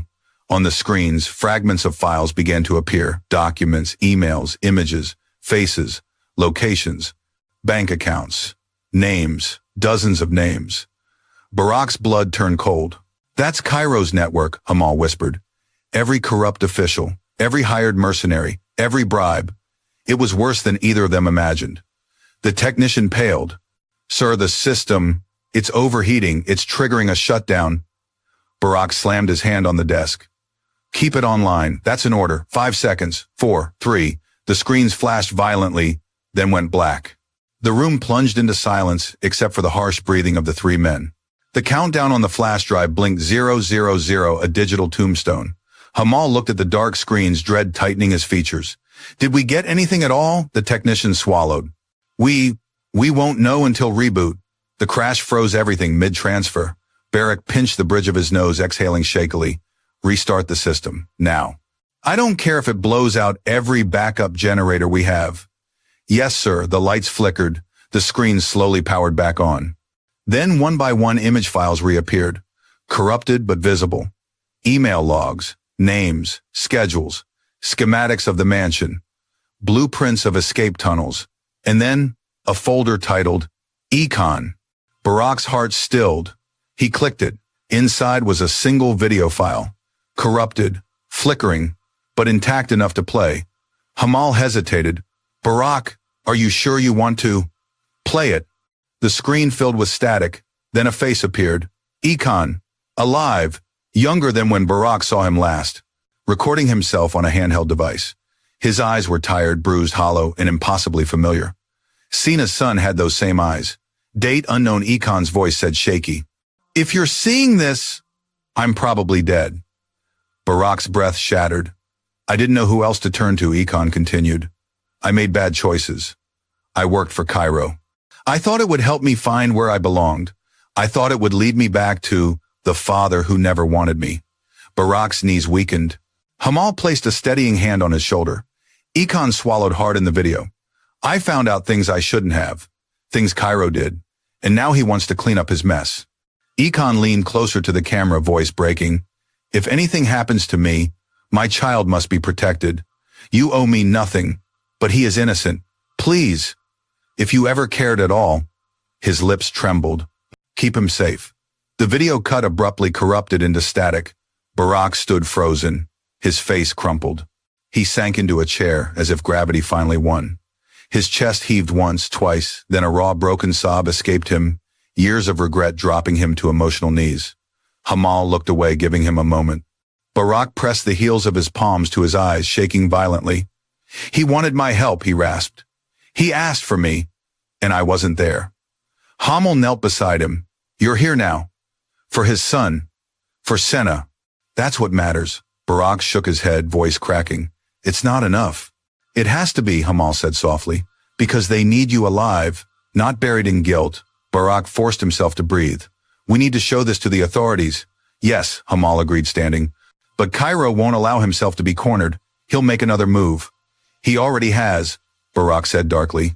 He looked up at the screens where Cairo's entire network had been mapped by the fragmented data. It's time to end this, once and for all. Hamal straightened his jacket. Then what's the plan? Barack looked toward the hidden wing, even though he couldn't see her. Some part of him reached for Sina and for Tendo. My family stays hidden, Barack said. I confront Cairo with the evidence. And then I burn down everything he built. Hamal nodded. I'll gather the loyal staff. We'll prepare the bunker. Barack stood slowly, pain shooting through his ribs, but his resolve solidified like steel. Hamal. Yes, sir, Barack's voice softened. Thank you for saving my life. Hamal blinked, surprised by the sincerity. Then he gave a small, respectful bow. For Econ, Hamal said quietly, and for the family he left behind. Sina paced the hidden room anxiously. Every second felt like a blade pressed to her throat. Tendo slept in her arms, now exhausted from fear and crying. She kissed his forehead again and again, as if shielding him with love alone. The door hissed. She spun around, heart leaping. Barack stepped inside. He looked older, worn, eyes rimmed red, shirt stained with blood, but alive. Sina felt her knees weaken. Tears blurred her vision. Barack. He moved toward her slowly. Then something inside her broke. She ran to him. He caught her, instantly pulling her into his arms. She clung to him with trembling hands, burying her face in his chest as sobs shook her entire body. He held her tightly, as if she were the only anchor keeping him from sinking into darkness. You're safe, Barack whispered, voice hoarse. Sina, I thought I'd lost you. She leaned back just enough to look at him. You're hurt. He cupped her cheek gently. I'll heal. Tendo whimpered, and Barack's gaze softened. How is he? Barack asked. Sina brushed the baby's hair, scared. But okay. Barack nodded slowly. I saw Ekon, he whispered. A video, before he died. Sina's breath stopped. What? What did he say? Barack swallowed hard. He asked me to protect his son. A tear finally slipped down his cheek.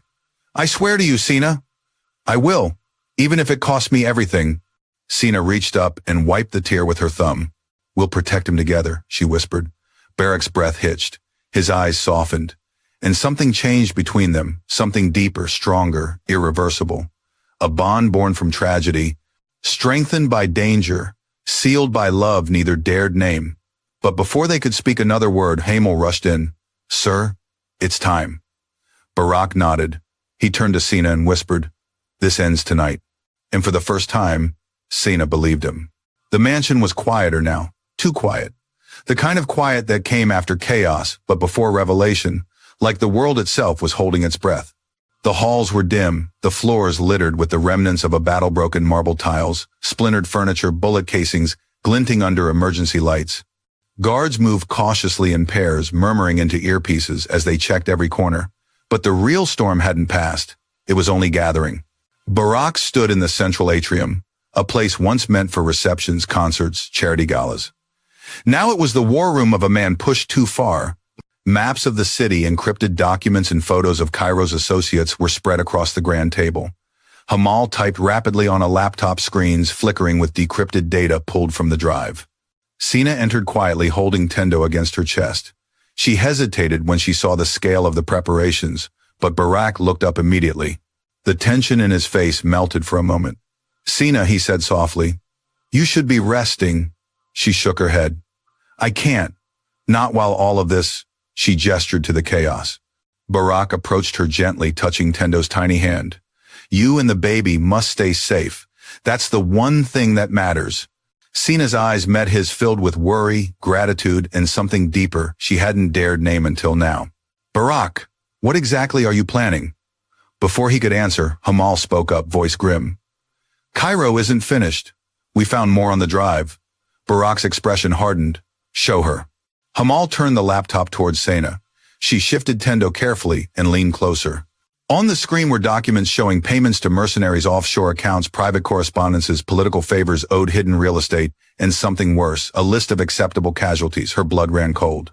What is this? She whispered. Cairo's plan, Hamal replied. He wasn't just trying to kill Tendo. He's been building a network to overthrow Barack from the company entirely. Framing Barack for financial crimes, eliminating witnesses, destroying documents, all so he could take control. Sina swallowed. But what does Tendo have to do with this? Barack inhaled sharply.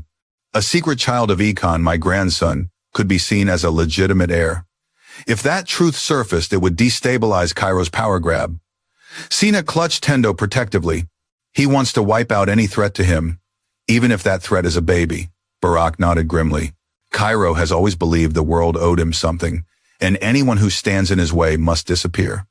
Hamal zoomed into another decrypted file, grainy photos taken secretly. One of the photos made Sena gasp. It was Econ, alive, bruised, looking over his shoulder as though someone were following him. Barack's face went pale. The next photo showed Econ entering Cairo's private office. Then another, him leaving that office hours later, limping. And then a final image, Econ unconscious on a warehouse floor, while men dragged him toward a truck. Sina covered her mouth, tears spilling silently. He was terrified. Barack clenched his fists so hard the knuckles whitened. My brother did this. My own blood. He killed my son. Sina looked at him trembling. Then what now? What do you do to a man like that? Barack's voice dropped to a low, cold whisper. You stop him. You end him. You take away the power he stole. Hamal closed the laptop. Sir, we have enough evidence now to ruin Cairo publicly, but bringing this to the authorities is dangerous. Cairo has men everywhere. Lawyers, judges, police chiefs. Barack crossed his arms. Then we don't go through the authorities. Sina's eyes widened. Barack, what are you saying? He met her gaze. I'm saying we strike first. We expose him so thoroughly that he cannot hide behind money or influence, and we do it fast before he sends more men here. Sina hugged Tendo closer. What if he comes back tonight? Barack shook his head. He won't. He knows we're prepared, but he's desperate now. Cornered. Hamel nodded. Desperation makes him more dangerous. Sina felt anxiety tear through her chest. I don't want you fighting him again. You barely survived the first time. Barack touched her arm gently. Sina, I can't let him hurt you. Or Tendo. This isn't about the company anymore. This is about family. Her breath caught. Family. That word wrapped around her heart and squeezed. Before she could respond, a guard rushed into the atrium. Sir, we've located Cairo. Everyone froze. Where Barack demanded. The guard pointed toward the map on the table. He broke custody, used a hidden exit in the outer service tunnel. He's on the move. Barack swore under his breath. Which direction? Toward the city. But we intercepted a radio call. Sir, he's not running. Barack's eyes narrowed. Then what is he doing? He's going after someone. Sina's heart dropped. Who? The guard swallowed. His men mentioned a name, a target. Sina's mouth went dry. Who? The guard's voice cracked. You. Sina's scream was silent, caught in her throat before it could escape. Barack moved instantly, instinctively, stepping between her and the door, as though Cairo might burst through at any moment. Hamal spoke quickly. Barack, we need to get her into the underground bunker. It's the safest location. Barack nodded. Prepare it now. We move in 10 seconds. But Sina shook her head, trembling violently. Barack, he's coming for me, for my baby. Barack stepped closer, gripping her shoulders firmly. Senna, look at me. Her eyes met his glassy, terrified. I promised Ekon I would protect his son, Barack, whispered voice breaking. I will never let Cairo touch either of you. Not while I'm breathing. Tears spilled down Sina's cheeks. Barack, don't leave me alone. His jaw tightened. I won't. He turned to Hamal. Get the bunker ready. I'm taking them there myself. Hamal nodded and rushed out. Barack placed a hand on Senna's back, guiding her gently. Stay close. Don't look anywhere but forward. Sina followed him, hard hammering, clutching Tendo tightly. As they moved through a hidden passage behind a bookshelf, Barack whispered Sina, whatever happens tonight, know this. She looked up. You and Tendo are no longer my responsibility. He paused, voice trembling. You are my family. Her breath hitched. Barack. He didn't let her finish. He ushered her through the hidden corridor, moving quickly. But just as they reached the metal stairs leading to the underground bunker, a gunshot rang out. Loud, close. The bullet slammed into the wall inches from Sina's head. She screamed. Barack shoved her down behind the staircase, shielding her with his body. He shouted, Sina, get down! Footsteps echoed through the passage. Slow, mocking, familiar. A voice followed, smooth as poison. Running already, brother. Without saying goodbye, Barack's blood turned to ice. Cairo was here, inside the mansion, inside the secret corridors, feet away from Sina and the baby. Barack rose slowly, positioning himself between them and the danger. Sina covered Tendo's head, sobbing silently. Cairo emerged from the shadows with a gun in his hand, his left shoulder soaked in blood from where Hamal shot him earlier. But his smile was intact, wide and cruel. Tuh, tuh, Cairo hissed, and here I thought tonight couldn't get any more fun. Barack stepped forward, eyes pure fire. It ends now, Cairo. Cairo laughed. Oh, brother, you have no idea how right you are. He raised the gun towards Sina, and Barack lunged. Time slowed to a terrible syrup-thick crawl. Cairo's gun rose, the muzzle gleaming under the emergency lights as it pointed directly at Sina, at Tendo. Sina's breath caught in her throat. Her scream stuck trapped as cold dread surged through every nerve she possessed. Then Barack moved, not like a billionaire, not like an aging man with bruised ribs and a bloodied temple. He moved like a father who had failed once and would rather die than fail again. He lunged with such force that Cairo barely had time to process it before Barack crashed into him, sending the gunshot exploding into the ceiling. The sound was deafening in the narrow corridor. Dust and concrete rained down around them. Sina dropped to the floor, shielding Tendo's small head with both hands. Barack and Cairo slammed into the opposite wall so hard that cracks split through the concrete. Cairo grunted fury, twisting his face into something animalistic. Barack grabbed his wrist, forcing the gun upward again, as it fired another wild shot. Kairo, Barack roared, voice laced with decades of rage and remorse. This ends tonight, Cairo snarled back. I should have killed you when I had the chance. He swung the butt of the gun into Barack's ribs, exactly where Barack was already injured. Pain exploded through Barack's side, but he refused to let go. He clamped both hands onto Cairo's wrist, veins, straining muscles, burning. You killed Ekon, Barack growled through clenched teeth. Cairo's smile twisted. He was weak, just like you. Barack slammed him into the metal railing. Cairo's gun clattered to the floor, skidding down several steps. Sina let out a shaky breath of relief, only for Cairo to slam his forehead into Barack's face, sending a burst of blood from Barack's nose. Barack stumbled back, dazed. Cairo lunged for him. Sina screamed, Barack. That voice, her voice cut through Barack's haze. He raised his arm just in time to block Cairo's punch, though it still sent him reeling into the wall. Cairo charged again. But Barack didn't fall this time. He pushed off the wall, catching Cairo's arm and twisting it behind his back with a crack that echoed through the corridor. Cairo howled in pain. You ruined everything, Cairo spat. Father should have left the empire to me. I was the stronger one. He left it to the one who earned it, Barak hissed, not the one who poisoned it. With a sudden jerk, Cairo freed himself and shoved Barak backward. Barak's foot slipped on debris, and he stumbled down a step but caught himself before he fell entirely. Cairo dove for the gun lying further below on the stairs. Sina gasped, covering Tendo's ears tightly. No! No! No! Barak's instincts roared awake. He scrambled downward, ignoring the agony screaming in his ribs. Just as Cairo's fingers brushed the gun's handle, Barak tackled him from behind, knocking both of them down the last few steps. They hit the ground with a sickening thud. The gun spun across the floor, stopping at the edge of the hallway, mere inches from falling into the shaft below. Cairo lunged for it. Barak grabbed him around the waist, dragging him back. Cairo clawed at Barak's arms, wild and desperate. Let go of me! Never again, Barak snarled. I let go once. I lost my son. I won't lose his again.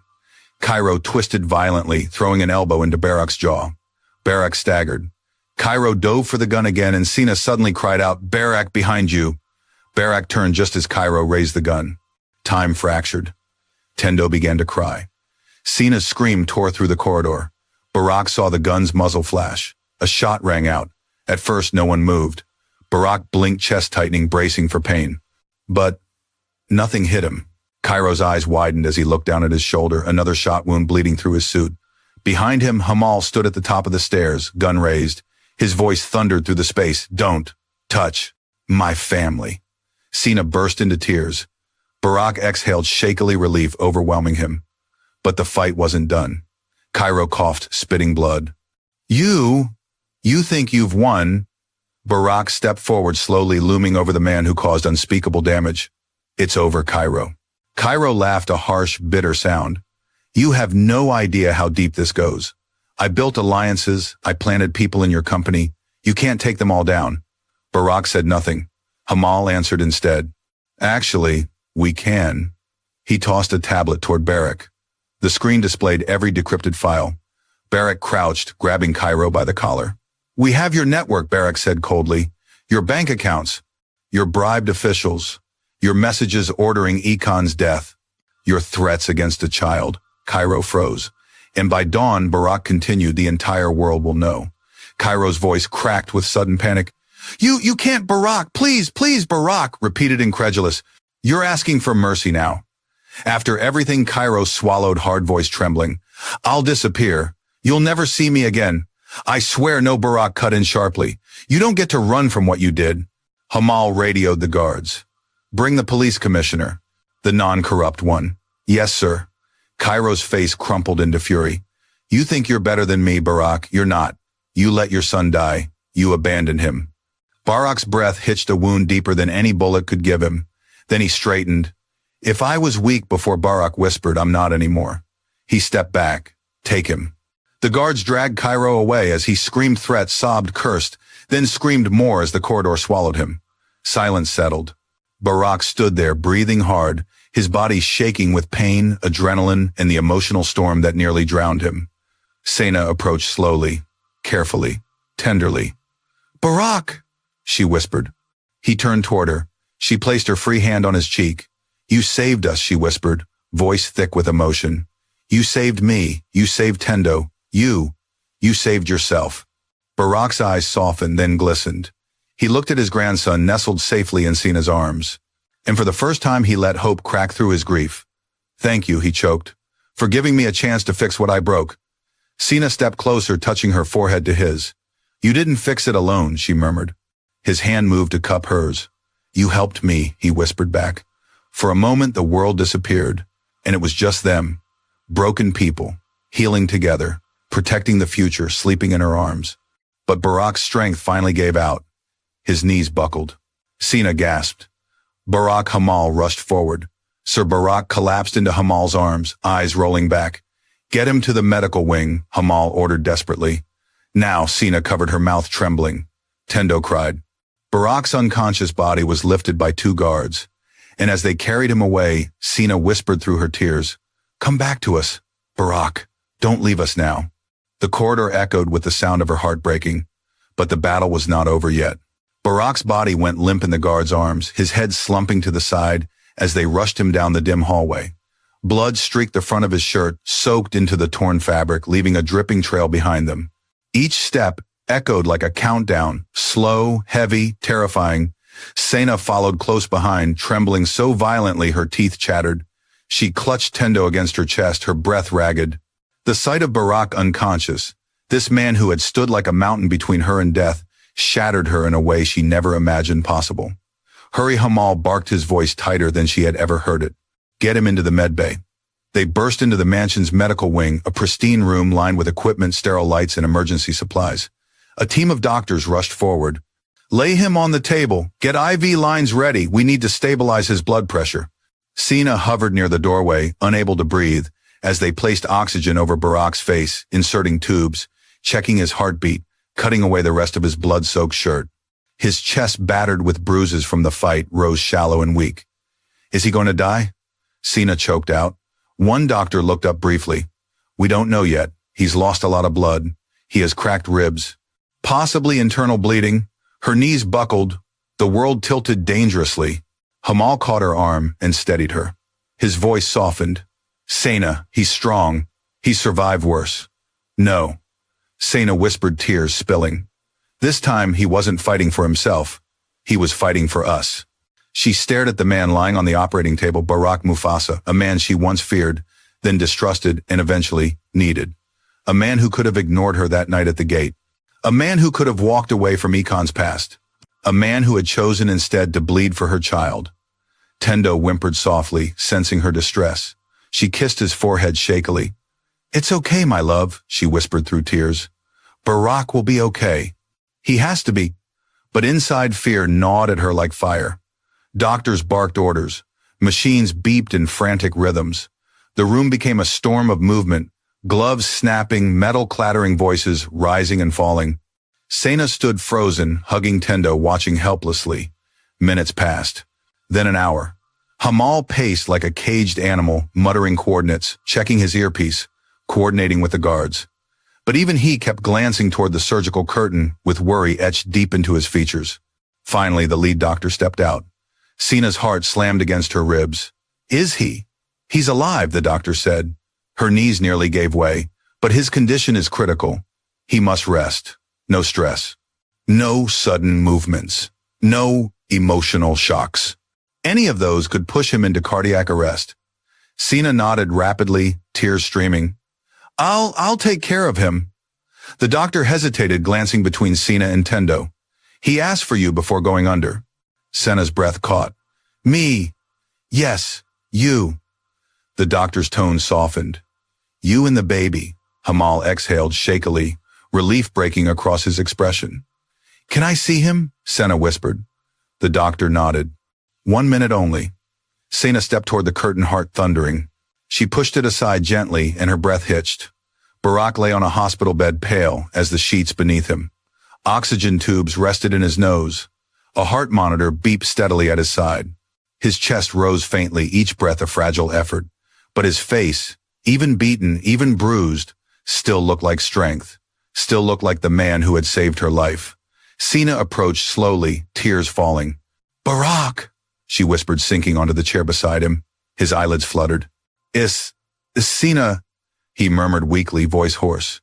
She grabbed his hand, squeezing gently. I'm here. I'm right here. His gaze moved to Tendo, then back to her. Are you both safe? Her voice cracked. Because of you. You protected us. You almost died protecting us. A faint smile tugged at the corner of his lips. Worth it. Sena choked on a sob. Don't say that. Don't ever say that. We need you. Tendo needs you. Barack's eyes softened. His fingers brushed weakly against hers. I'm not going anywhere, he whispered. I promise you that. Her breath shuddered. She leaned down, resting her forehead against his hand. Please heal, Barack. Please. He closed his eyes, exhaling slowly, as if the simple touch of her skin eased his pain. But the moment shattered when the door burst open. A guard stumbled in. Hamal, there's movement outside the gate. Someone's trying to break through again. Hamal cursed softly. Cairo's backup. I knew he'd prepared a second wave. Sina's heartbeat quickened in terror. No, no, please, we can't. Barak's eyes snapped open. He tried to sit up, pain ripping through him. Stay down, the doctor barked. But Barak ignored him, gripping the bed rails. Sina, get Tendo to safety. The bunker. Now. Sina shook her head violently. I won't leave you. Barak's voice rose sharp-edged, despite his weakness. Sina, listen to me. I already lost. Ikan, she sobbed. I won't lose you too, Barak froze. Tendo cried softly, frightened by the shouting. Sina took a shaky breath. Her voice trembled, but her words came out clear. You said we were a family. Barak's expression softened painfully. You are my family. Then don't make me run again, she whispered. Not tonight. Hamal stepped between them. Sina, it's not safe out here. The second wave is heavier. More men, more weapons. But the bunker is secure. Go. Now. Sina looked at Barak, tears overflowing. I won't go unless you promise me you'll stay alive. Barak's gaze locked onto hers, raw, honest, vulnerable. I'll live, he whispered. I'll live because I want a future with you. Her breath caught. Tendo reached out a tiny hand toward Barak's. The baby's fingers brushed his knuckles, soft, trusting. Barak's eyes glistened with tears. For him, Barak murmured. For you, I'll survive this. Sina nodded slowly. Hamal carefully ushered her toward the door. She resisted at first, heart-tearing, but Barak lifted a weak hand. Sina, go. Protect our grandson. Her breath broke. I'll come back to you. He smiled faintly. I know. Hamal guided her out, and the guards sealed the medbay behind her. Sina hurried toward the bunker with her child tears streaming, whispering prayers through shaking lips. Behind her, Barak lay breathing in quiet agony, staring at the ceiling, preparing for the inevitable storm, waiting for dawn, waiting for her, and ready finally to fight for the future he wanted. A future with family, a future with love, a future with Tendo. By midnight, the mansion was on full lockdown again. By dawn, the authorities would arrive with the evidence. And by the time the sun rose, Barak Mufasa would either stand as the protector of his new family or die trying. In life, the deepest wounds are often carved, not by our enemies, but by our mistakes, our regrets, our silence, our pride. Barak learned too late that one moment of rejection can destroy an entire lifetime of possibilities.